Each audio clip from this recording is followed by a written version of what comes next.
Olá, pessoal, alunos do terceiro C, mais uma aula de História Geral gravada, né? Essa aula tem como propósito principal, né, favorecer o aluno para que ele faça a tarefa dessa semana, ok? O tema é expansão marítimo comercial, tá? Também conhecido como as grandes navegações, ok? Bom, então vamos iniciar aqui. Deixa eu expandir o slide. Pois então, pessoal, as grandes navegações, tá? É bom só lembrar que nós estamos num momento de transição, né? De uma Europa feudal para uma Europa na sua fase pré-capitalista, né? O que a gente chama de capitalismo mercantil, né? Então, é um momento de transição, tá? Nós estamos tendo transformações econômicas, sociais, políticas, transformações de ordem cultural, religiosa, né? Para isso nós estudamos formação dos estados nacionais modernos, estudamos o renascimento cultural, a reforma protestante, não é assim? Bom, e aí nós vamos entrar nessa temática, as grandes navegações, o que levaram os países europeus, né, os seus reis, né, os seus governos monárquicos, a empreenderem, investirem, né, na construção de esquadras de navios, né, na montagem de esquadra, na contratação de navegantes experientes, os chamados capitães de mares, né? O que leva esses países europeus, né, a partir do início do século XV, né, a data simbólica inaugural da expedição marítima é 1415, a conquista de Ceuta, né, pelos portugueses, e ali você tem registros que mostram que os portugueses não só conquistaram essa cidade moura, mas tinham o propósito de usar Ceuta, ali no norte da África, para dali começar, né, um processo para devassar a costa ocidental da África, buscando um caminho alternativo para chegar às Índias, né, contornando a África, né? É o projeto do Périplo Africano que vai ser empreendido pelo governo lusitano, tá? Bom, então o que leva, né, a Europa a buscar novos caminhos marítimos até a Índia, a China, a bacia asiática para fazer comércio, né? Bom, então vamos lá, os fatores de ordem econômica, os fatores de ordem política e os fatores de ordem sociocultural, a nível também de mentalidades, né? Bom, vamos lá. Como eu falei, nós estávamos vivendo um momento de transição, né? Começo do século XV, a economia estava se tornando extremamente mercantil, né? Então, é o impulso daquele renascimento comercial e urbano que já havia começado lá na Baixa Idade Média, né? Mais comércio, mais produção, os círculos de mercadores queriam, né, estreitar laços de comércio e a proximidade com mercados distantes, né? E nós tínhamos um caminho tradicional para a chegada desses produtos aqui na Europa, né? Vou usar aqui um mapa. Tá? Os produtos que vinham do Extremo Oriente, né, Índia, China, lá tal, né, passava pelo mundo árabe como intermediários, como atravessadores, e aí sim, mercadores europeus, principalmente os italianos, vinham nesses portos do Mediterrâneo Oriental e compravam, quase como em regime de monopólio, só eles compravam, os árabes vendiam para eles, e eles então repassavam, né? Esses produtos do Oriente terminavam entrando na Europa e, na medida que ia ganhando espaço, né, iam encarecendo, porque você vai ter uma série de intermediários entre o consumidor final e o produtor, né? Bom, então os países europeus queriam um caminho marítimo alternativo, né? Ou passando pelo sul da África, ou indo no sentido leste-oeste, encontrando um caminho para se chegar aqui, acreditando na esfericidade da Terra, né? Ao norte eles já percebiam que não tinha como, né? Não tinha como passar para chegar no Extremo Oriente. Bom, mas e aí? O que nós vamos ter, né? nós vamos ter esses fatores de ordem econômico, né? De expansão de mercado. Havia também na Europa, aqui no começo do século XV, a chamada fome monetária, né? Os países precisavam de metais preciosos, ouro e prata, para cunhar novas moedas. Naquela época, pessoal, a base monetária sempre tinha como lastro, né? Ouro e prata. Ou seja, tinha que ter ouro e prata para fazer moedas de ouro e prata, né? Não tinha outra saída. E a Europa nunca foi muito boa produtora de ouro e prata, nunca teve muitas minas de ouro e prata, né? Bom, havia então a busca pela fome monetária de novos lugares fora da Europa que tivesse novas terras, mas ouro e prata, né? Vocês vão perceber isso quando Cabral aqui chega, né? No Brasil, a primeira preocupação é encontrar ouro e prata aqui, né? Outra coisa também, pessoal, terras, né? Só lembrando que os europeus tinham segmentos da nobreza que queriam terras, né? Terras até mesmo fora da Europa, tá? Bom, e é isso, né? No plano dos fatores econômicos e no plano dos fatores políticos, pessoal, nós vamos ter o quê? Os reis, né? Lembra que os reis estão se fortalecendo, é a formação dos estados nacionais modernos. O rei agora faz aliança com os setores emergentes, a burguesia, a aliança rei-burguesia. Tá?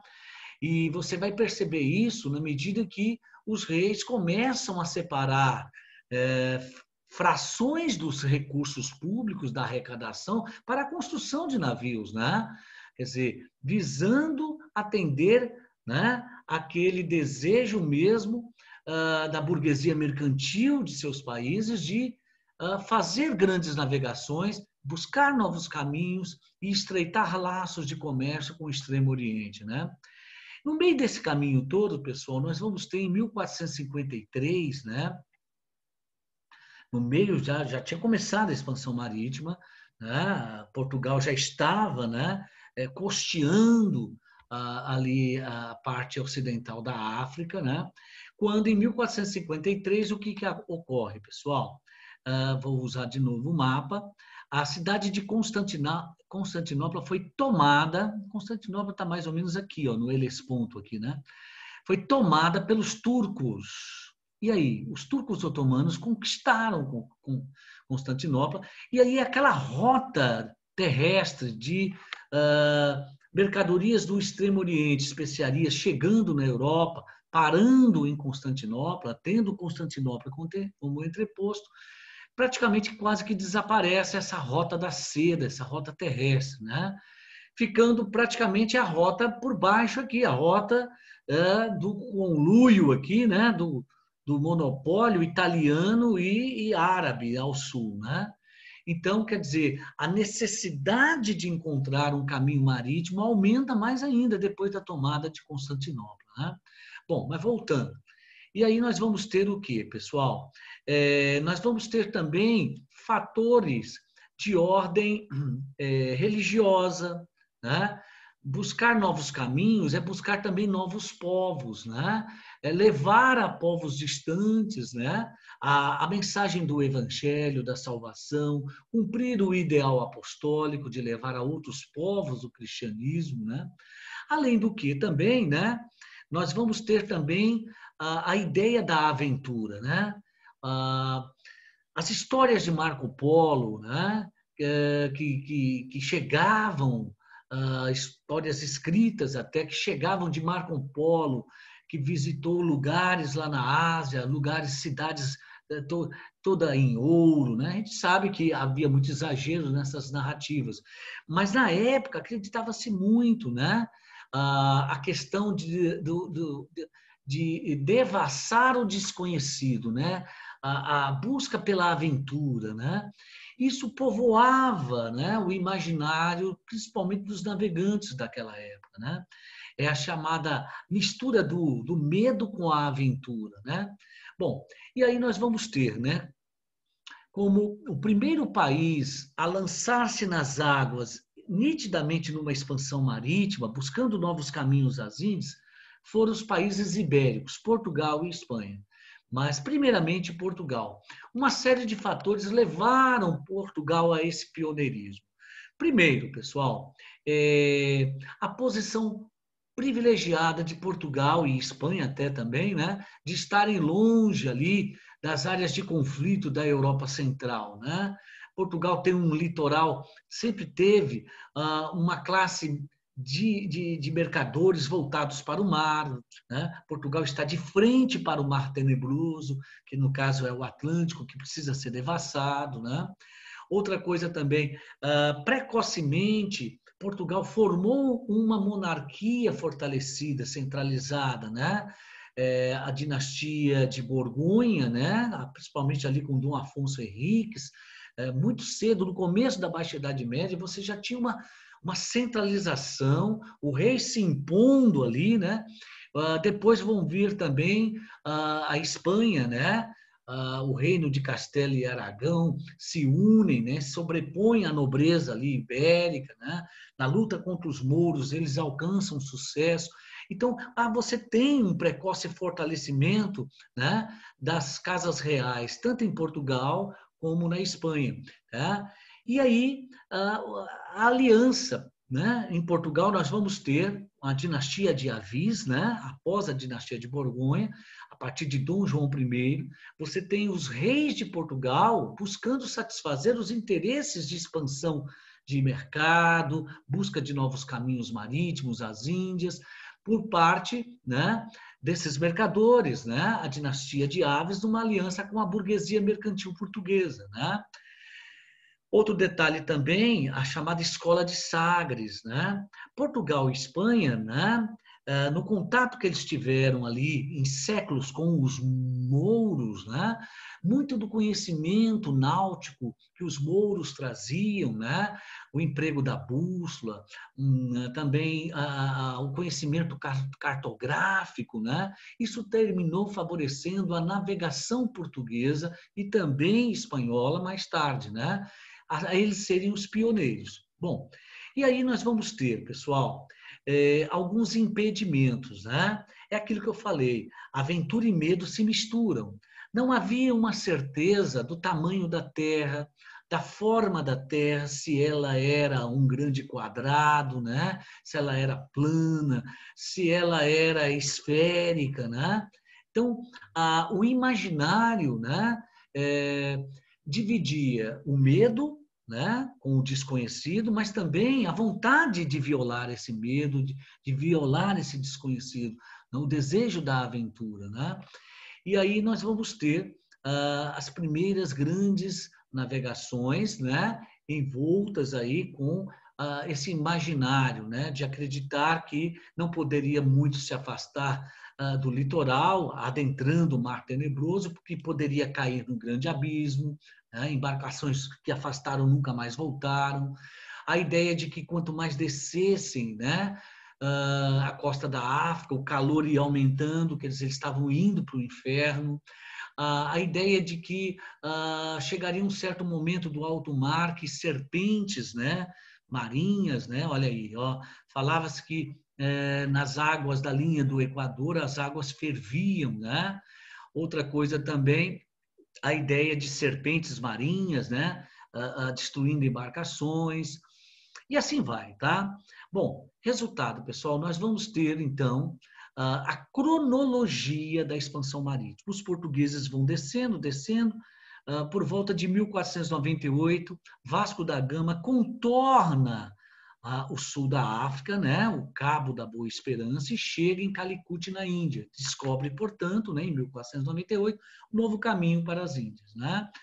A navegação portuguesa, 2 anos depois, Cabral chega nas costas do Brasil, né? Não foi acidental, a gente sabe, né? Tudo mostra, né? O plano intencional dessa expedição de Cabral. Mas 8 anos antes da esquadra cabralina chegar no Brasil, em 1492, os espanhóis chegavam naquilo que seria ali o Caribe hoje, né? As Antilhas, né? Setores ali das Antilhas e mais tarde a América Central de fato, né? Bom, Então, enquanto os portugueses fizeram a corrida ao Oriente, contornando a África, o projeto do Périplo Africano, a Espanha vai ter um outro projeto, né? Ou seja, saindo do leste rumo ao oeste, chegar às Índias. O que eles fizeram foram chegar nas Américas, tá ok? E aí, pessoal, as consequências do expansionismo marítimo, né? Das grandes navegações. Nós vamos ter, inicialmente, uma mudança completa do eixo econômico comercial marítimo, né? Até então, a bacia do Mediterrâneo era o palco ali do grande comércio marítimo, agora se torna o Atlântico, né? Outra coisa, nós vamos ter a mundialização do comércio, né? A primeira das grandes globalizações, né? Todos os continentes, com o passar do tempo, vão estar interligando-se em termos mercantis, em termos de comércio, né? Passa a ser numa escala mundial, né? Nós vamos ter um afluxo para a Europa de grande quantidade de ouro e prata, principalmente da América Espanhola e mais tarde um pouco da América Portuguesa, o Brasil, né? Formação de impérios coloniais, tanto aqui nas Américas como na África, na Ásia, né? A burguesia europeia vai começar a acumular capital, se enriquecendo, os reis vão se fortalecendo, né? De monarquias nacionais vão se tornando em monarquias absolutistas, né? A difusão tanto da religião europeia, o cristianismo, como da cultura europeia, né? Para os outros continentes, a europeização do mundo, vamos assim dizer, né? E a ascensão de Portugal e Espanha, as potências ibéricas, até um certo momento da Idade Moderna. E aqui finalizamos nossa aula sobre expansão marítima comercial, uma aula rápida, tá, pessoal? Só para efeito de o aluno fazer legal a tarefinha da semana, ok? Um abraço a todos e até o próximo tema, ok? Um abraço.